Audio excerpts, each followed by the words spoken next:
É importante destacar essa parceria já de tempos entre a Prefeitura e o AOC. Inclusive, eu trabalho lá no Hospital Dia já fazem 15 anos, participei de toda a implementação do centro cirúrgico, lá nos idos de 2005, e recentemente também participei da instalação da UTI. Hoje, lá no Hospital Dia, nós temos 10 leitos de UTI, que tem também ajudado e colaborado, porque aqueles pacientes que não são Covid, muitas vezes um infarto ou qualquer uma outra doença, que não seja o Covid, está ficando no Hospital Dia. Isso tem contribuído também bastante, essa parceria entre o Hospital Dia, juntamente com a OC e a nossa Prefeitura Municipal, que vamos destacar, né, doutor? O pessoal tem trabalhado bastante, né? O pessoal tem trabalhado. Tem sim, Isso tem tem, sim, isso não pode negar. tem dado uma retaguarda Realmente. muito, muito boa para você. Só queria voltar um pouquinho, doutor. A gente teve alguns probleminhas Vamos lá. lá com o som. Falar um pouco desse projeto, um projeto que eu criei em 2010, chamado Programa da Saúde do Homem. E nós começamos em 2013 algumas ações de conscientização, principalmente porque o homem se cuida menos que a mulher. A mulher, por mais constrangedor que seja, algumas situações que ela passa, ela sempre que se cuida, está sempre indo ao médico regularmente. Já o homem tem essa dificuldade. E aí eu criei esse projeto de lei em 2010. De 2013 para cá, todos os anos, no mês de julho, nós realizamos algumas ações. O doutor Fabrício, já há 2 anos, há 3, esse é o terceiro ano que ele tem participado com a gente, ele sempre tem participado dando palestra, o pessoal do 100% Saúde, no SAI, na Guarda, orientando os homens da necessidade que eles têm de se cuidar. Até o número aqui, doutor, que é de ontem, de 95 óbitos que nós tivemos vitimados pelo Covid, 61 eram homens. Isso é em decorrência do quê, doutor? Porque essa maior incidência nos homens, que os números dizem que são 57%, 58%, doutor? Bom, alguns fatores a gente tem que colocar. Um dos fatores que é um estudo holandês que está falando, né, que o homem tem uma quantidade de receptores que o vírus usa para entrar dentro da célula maior que a mulher, né? Esse é um dos fatores. Outro fator importante é o hábito de vida. O homem tem um hábito de vida de ter mais vícios ruins do que a mulher, né? E o homem tem um fator a mais, principalmente nas sociedades ocidentais. O homem tem esse papel de ser aquela situação de eu sou o segurança, eu sou aquele que provê, eu sou aquele que dá o suporte, eu tenho que ser forte, né? E quando ele adota essa situação de eu quero ser forte, ele tenta não demonstrar. Então ele é aquele cara que ele posterga a ida no médico, enquanto ele fala, eu não estou sentindo nada, não tem por que eu ir, então ele mantém hábitos de vida ruins e ele vai machucando o organismo devido a esses hábitos errados, sedentarismo, tabagismo, alcoolismo, né? E ele vai fazendo isso, né? E ele só procura o médico realmente na hora que ele começa a ter sintoma. Até nessa fase inicial de pré-sintoma para sintoma, é aquela situação que às vezes você perde aquele tempo de falar, olha, corrige isso aqui que você não fica doente, para aquela situação, olha, agora você está doente, né? Então, o homem não gosta de ter essa situação de ter que expor isso. E ele às vezes nem expõe para a família. Tanto que até situações que acontecem que o paciente chega no hospital, vai ser atendido, aí ele entra no momento, por exemplo, de ser entubado, colocado no respirador, não dá daí para a gente fazer entrevista nele, você tem que fazer entrevista com a família. Você pergunta alguma doença? Não tem nenhuma doença. Ele não tinha nenhuma doença. Aí você começa a fazer os exames sem conta. Diabetes, colesterol, obesidade, né, e assim por diante. Então aí você começa a conversar com a família e fala, olha, ele é diabético. Não, doutor, não é. Não, você não entendeu. Ele é diabético e provavelmente pelos exames já era diabético de muito tempo. E aí tem essa situação que às vezes você encontra várias doenças, né? Infelizmente teve pacientes que nós começamos agora a descobrir durante o Covid que você começa a descobrir outras doenças, né? O paciente vai por um quadro respiratório, você começa a fazer os exames e encontra N coisas, né? Desde tumores, né? Cânceres, infelizmente nós temos encontrado isso agora, né? E são, infelizmente, às vezes a gente tem até encontrado cânceres avançados, né? Nesses pacientes que vieram por questões de Covid. E o vice-versa também acontece, né? Infelizmente a gente está vendo isso agora também. Pacientes que vão lá com o quadro de uma dor no abdômen, tem alguma lesão, por exemplo, um tumor mesmo também, e no meio da investigação, você começa a investigar, e agora todo gato é pardo, né? Você não sabe quem é, quem não é, você começa a coletar os exames, e aí aparece o meio, depois de 3, 4 dias internado, aparece aquele paciente com exames positivos para Covid. Realmente fica uma situação complicada para dentro da estrutura de saúde, né? Da estrutura hospitalar, mas Realmente a gente tem esses dois lados. A gente estava conversando até naquela outra parte, que tivemos alguns probleminhas, que você tem identificado essas doenças nos homens, lá já no hospital, quando na verdade, se ele tivesse cuidado lá atrás, talvez nem chegaria ao ponto de ter que ir para uma UTI, né? Porque o maior agravante da doença, que a gente sabe, que são a tal das comorbidades. E até tem pessoas, mas o que é esse palavrão, comorbidade? Fala dessas comorbidades um pouquinho mais, doutor. Então, beleza. Comorbidades são doenças, né, que tendem a ser fatores complicadores. Duas doenças a gente sabe que é fator complicador para a COVID, né? Ou seja, que faz o paciente ter um prognóstico mais difícil, tá? Que é o diabetes e a hipertensão, tá? Essas são as duas piores doenças. A hipertensão porque um dos fatores alguns medicamentos que a gente usa para pressão, ele usa esse mesmo caminho de entrada que o vírus usa. Então, para a gente controlar a pressão, a gente usa uma medicação que trabalha nesse mesmo caminho. E outro fator que é o diabetes, ele causa uma lesão generalizada dos vasos sanguíneos. E o que a gente tem descoberto nessa doença, infelizmente, é que ela tende a fazer uma lesão nos microvasos sanguíneos do corpo e ele gosta muito de fazer essas lesões em microvasos de pulmão. Quando eles fazem essas lesões, eles provocam o que a gente chama de trombos, fazem pequenos coágulos dentro do pulmão e aí corta o fluxo de sangue para dentro do pulmão e aí você não consegue fazer com que o sangue passe dentro do pulmão com tranquilidade para ele trocar o oxigênio pelo gás carbônico, né? Então, se você já tem uma doença que fica machucando o vaso sanguíneo, microvaso sanguíneo, que é o diabetes, e você ganha um vírus desse que continua machucando, os dois entram em ação sinérgica, eles entram em ação e pioram aquela lesão, né? Então a agressão é maior. Então as comorbidades são esse termo que a gente fala, que são doenças que estão no organismo que elas têm efeito sinérgico com alguma outra, né? Infelizmente o COVID ele tem essa predileção para essas duas, são as piores. Fatores pulmonares, óbvio, né? Paciente que é tabagista a longa data, que tem o bendito do enfisema ou da bronquite crônica, né? Esses pacientes, infelizmente, eles já têm uma resposta ruim nessas fases de período de tempo, né? Que é o frio, né? Que são os pacientes que mais se acometem aí, com pneumonia, assim por diante. E agora nós temos um vírus a mais que ocasiona a lesão pulmonar também nesses pacientes, né? Que a gente tem realmente maior preocupação com esses pacientes com essas comorbidades. Doutor, uma dúvida que eu tenho, que certamente deve ser de parte das pessoas, como que é o depois? Essa pessoa que, por exemplo, ela chegou, teve o Covid, passou por uma UTI, ela consegue sair. Esse depois, doutor, essa doença, já sabe se ela deixa sequela? Qual a informação que o senhor tem nesse sentido? Bom, as informações nós temos poucas ainda, né? Porque nós estamos rolando ainda nessa fase. Mas o que a gente vê de estudos de fora é que realmente sequelas pulmonares, né? O que a gente tem um estudo que mostrou que a imagem de radiografia, ou seja, da tomografia, né, com a lesão do Covid, pode ficar até 8 a 12 semanas depois de todo o quadro de cura. Então ainda você fica, às vezes, 21 dias internado, entubado, você sai, e toda vez que você fizer uma tomografia vai ficar aquela imagem, né? Ou seja, a gente não sabe se isso ainda, mais para frente, vai ter fator sequelar complexo ou não. Mas a imagem fica. Toda pneumonia, quando o paciente tem pneumonia, a imagem normalmente no raio-x às vezes permanece por até 30 dias depois da pneumonia curada. Esses pacientes estão ficando mais tempo. Tá? Segundo, muito tempo longo de UTI, que o paciente fica muito tempo sedado, entubado, ele não se mexe. Nós que temos que fazer a movimentação desses pacientes dentro da unidade. Ou seja, a fisioterapeuta tem que levantar e abaixar os braços para forçar, fazer o que a gente chama de movimento passivo, né? Para os músculos não atrofiarem tanto. Mas isso a gente não é diferente de mim, de você, que fazemos isso 24 horas do tempo, né? Só na hora que nós estamos dormindo ainda a gente se mexe. Esses pacientes não, né? Eles têm períodos que ficam sem se mexer. Então eles fazem uma atrofia importante na musculatura. Muitos deles saem enfraquecidos, às vezes. Tem muitos que têm saído ainda em cadeira de roda, com perda da força muscular das pernas, não conseguir sustentar o próprio corpo. Que aí tem que fazer todo esse trabalho fisioterápico para ter essa recuperação, né?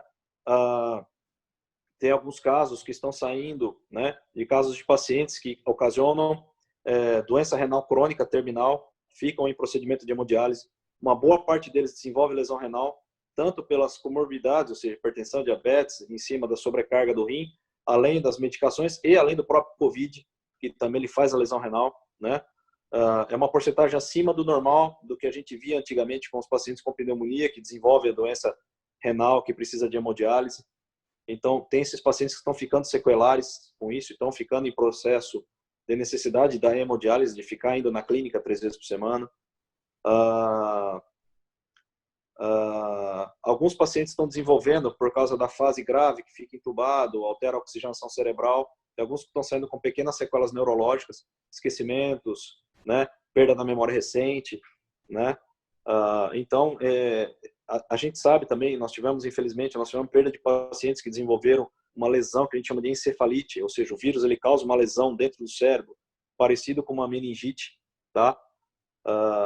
Então, tem alguns pacientes que desenvolvem essa doença e saem sequelados quando sobrevivem, infelizmente. Então, ela realmente tem esses fatores sequelares nesse fato de gravidade. A grande maioria da população que desenvolve a doença mais leve, né, que graças a Deus é a grande maioria, a gente não está evidenciando sequela. Mas nesses graves, sim. Normalmente, com alguma sequela, infelizmente, eles tendem a sair. Outra pergunta é a faixa etária. A gente acompanha, às vezes, principalmente por esse informativo nosso aqui, ou às vezes até pela própria TV, que sempre são pessoas mais idosas. Mas essa doença também tem acometido pessoas mais novas, mais jovens, né? Perfeito. Aí é aquela conversa do que a gente fala da comorbidade, né? A maioria, poucos casos nós tivemos de pessoas jovens, né, que se acometeram dentro da UTI que não tinha nenhuma comorbidade, tá? A maioria deles eram aqueles homens, né, vamos colocar homens, mas ocorreram mulheres também, né, que tinham alguma comorbidade. Comorbidade qual? Reumatismos graves, lúpus eritematoso sistêmico, né, artrite reumatoide, principalmente essas pessoas que não estavam se tratando dessas doenças, né? Às vezes algumas até tinham diagnóstico, mas tinham parado o tratamento. E muitos que eram sobrepeso ou obesos, né? Com um índice de massa corporal maior que 35, né? E desses, muitos deles tinham diagnóstico. Nós fizemos diagnóstico de diabetes dentro das unidades. Tivemos também pessoas com distúrbio de tireoide grave, que não tinham diagnóstico, foi descoberto lá dentro da unidade, quando estava em tratamento, homens jovens. Pressão arterial, muitos deles, que não sabiam que tinham e chegavam lá com níveis pressóricos aumentados. Então, esse pessoal que entrou mais jovem, né, como todo mundo pensa, também acomete, tá? Graças a Deus, a porcentagem nossa de pacientes saudáveis jovens foi muito pequena, com a graça de Deus.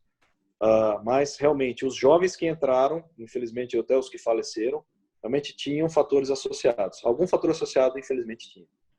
Doutor, outra pergunta até que fizeram aqui, né? A gente se pergunta e certamente vocês também passam. A pessoa que teve Covid, já tem alguma evidência de que ela pode voltar a ter? Como que vocês veem isso? Excelente pergunta para quem fez. A gente não sabe ao certo. Tá? Na China começou-se a sair uns quadros de requadros gripais, e aí começaram a fazer de novo os exames e começaram a ver que estava evidenciando a doença novamente. Então, os chineses ainda estão analisando isso, tá? Casos isolados ocorreu um caso isolado na Bahia, no Brasil, que o cara tinha sido acometido pelo vírus de uma forma leve, depois ele foi acometido novamente, ele desenvolveu a forma grave, acabou vindo a falecer e era jovem. 22 anos, parece, eu estava ouvindo. 22 anos, era técnico de enfermagem. Isso, parece que esse foi o primeiro relato. Hoje, particularmente falando, eu estava conversando com um colega médico, que é de São Paulo, ele é da Santa Casa de São Paulo, o Paulo, que ele veio para cá, ele me contou que acabou acometendo-se com o Covid, né? E ele, na hora que foi fazer, né? E ele foi assintomático, ele cometeu, ele fez o exame, deu positivo, e ele começou a coletar o exame para ver se ele tinha criado o que a gente chama de cicatriz sorológica, que é, na verdade, aquele exame que a gente chama de IgG. Né? Esse IgG é o anticorpo, né, que faz a tua defesa de memória. Esse é aquele que perdura por toda a vida. Né? E o dele, passado-se uma semana, não tinha desenvolvido. Segunda semana, não tinha desenvolvido. Terceira semana, não tinha desenvolvido. Então, foi muito mais lenta o aparecimento desse anticorpo, que normalmente a gente vê ele com 14 dias de evolução do quadro.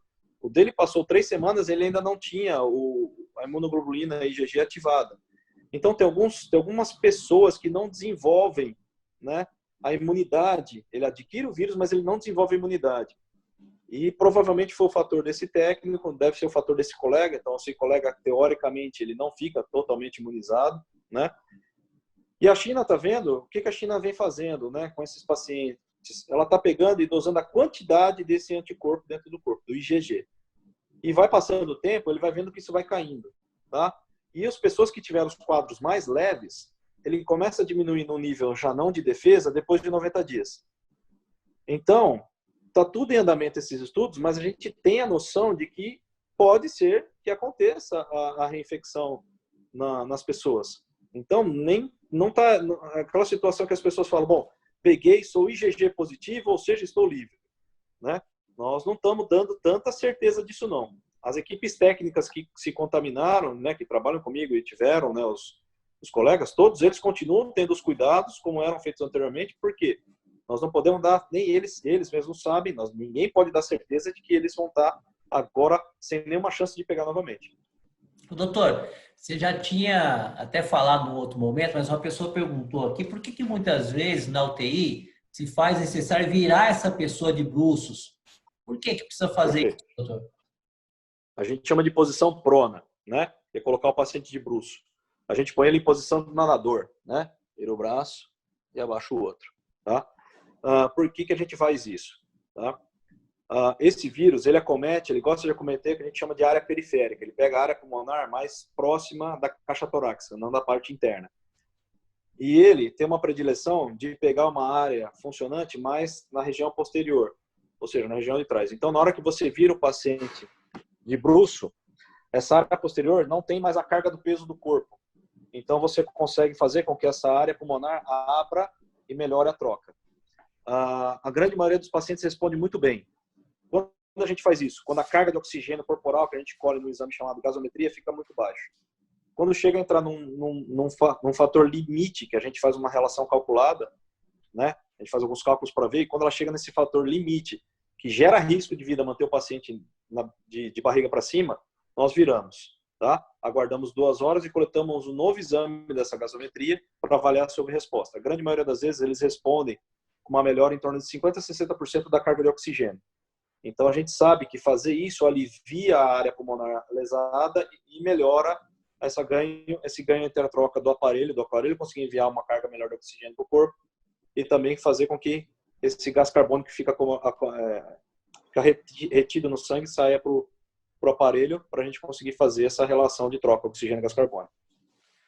Outra questão também, doutor, principalmente nos dias de hoje, são a questão das medicações. Aí você tem uma cidade lá que o prefeito fez isso, aí agora a ivermectina aparece. Como que funciona as questões? Porque às vezes a gente, o brasileiro principalmente, sempre tem esse se automedicar. E muitas vezes a gente escuta falar de um medicamento X, Y, Z. O que você pode nos dizer sobre isso, doutor? Bom, eu vou começar com essa história da ivermectina, né? Começou a sair essa história da ivermectina, que ela tem um efeito preventivo, né? Não tem, preto no branco, não tem nenhum estudo que prove que ela tem efeito preventivo. As sociedades brasileiras de medicina intensiva, Sociedade Brasileira de Infectologia e a Associação Médica Brasileira, eles relatam que não tem nenhum estudo, então eles não recomendam o uso dela como forma profilática, né? Quando começou a sair essa situação dessa droga, especificamente falando, em Indaiatuba, para vocês terem uma ideia, sumiu, desapareceu, foi vendido, as farmácias já não conseguiam mais encontrar.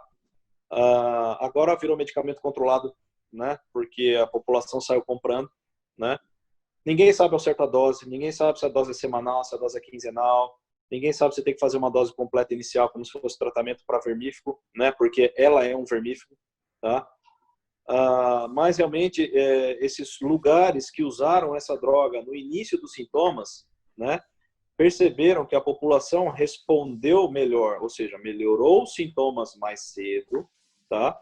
Mas foi uma observação, então não tem nenhum estudo específico disso. Então, orientar essa droga, por exemplo, para as pessoas fazerem uso profilático, os médicos, né, a sociedade médica não nos direciona a fazer essas orientações, porque você não tem correlação e segurança para isso. É uma droga relativamente simples, é uma droga de poucos efeitos colaterais, ela dá efeito colateral intestinal, às vezes com diarreia, dor abdominal, e ela pode dar urticária, né, que é aqueles vermelhidões de pele, né, esses são os efeitos colaterais mais comuns dela, mas ela é uma droga relativamente segura para uso, né.